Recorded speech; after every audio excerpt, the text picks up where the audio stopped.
മാരെ പറ്റിയിട്ട് അഹ്ലു ബൈത്തിനെ പറ്റിയിട്ട് നിങ്ങൾ നിങ്ങളുടെ മക്കളൊക്കെ പറഞ്ഞു കൊടുക്കണേ. ആദരവായ പ്രവാചകൻ നബി മുഹമ്മദ് മുസ്തഫ സല്ലല്ലാഹു അലൈഹി വസല്ലമ തങ്ങളെ പറയുകയാണ്, അതാണല്ലോ നമ്മൾ ഇവിടെ ചർച്ച ചെയ്യുന്നത്. അവിടുത്തെ കരളിന്റെ കഷണമായ അല്ലാഹുവിന്റെ ഹബീബ് പറഞ്ഞല്ലോ, ഫാത്തിമത്തു ഖിത്വത്തു ഖബ്ദി, ഫാത്തിമ എന്റെ കരളിന്റെ കഷണമാണ് നബി മുഹമ്മദ് മുസ്തഫ സല്ലല്ലാഹു അലൈഹി വസല്ലമ തങ്ങളെ പറയുകയാണ്, മൂന്നാമതായി നിങ്ങളുടെ മക്കൾക്ക് നിങ്ങളെ പഠിപ്പിച്ചു കൊടുക്കേണ്ടത് വഖിറാഅത്തുൽ ഖുർആൻ,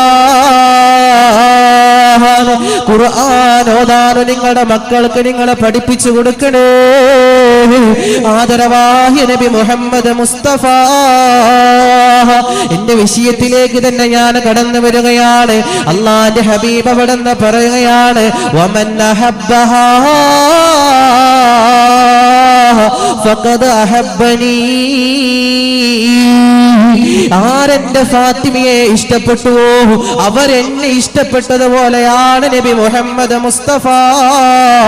അല്ലാഹുവിന്റെ ഹബീബ് പറയുകയാണ്, വമൻ അബഗളഹാ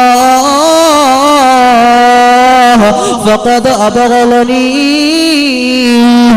ആരെന്റെ ഫാത്തിമയെ വെറുത്തുവോ, ആരെന്റെ ഫാത്തിമയെ വെറുത്തുവോ അവർ എന്നെ വെറുത്തതുപോലെയാണ് നബി മുഹമ്മദ് മുസ്തഫ സല്ലല്ലാഹു അലൈഹി വസല്ലമ തങ്ങളെ പറയുകയാ.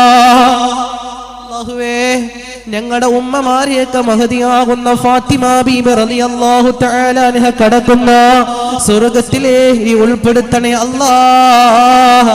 ഞങ്ങളുടെ ഉപ്പമാരെ, ഇവിടെ കൂടിയ ഉപ്പമാരെ, ഇവിടെ കൂടിയ ഉമ്മമാരെ ഹബീബായ നബി മുഹമ്മദുർ റസൂലുള്ളാഹി സല്ലല്ലാഹു അലൈഹി വസല്ലമ തങ്ങളുടെ കൂടെ ഞങ്ങൾക്കൊരു സ്വർഗം നൽകണേ അല്ലാഹ്.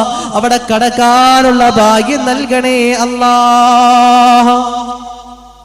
നബി സല്ലല്ലാഹു അലൈഹി വസല്ലമ തങ്ങളുടെ 35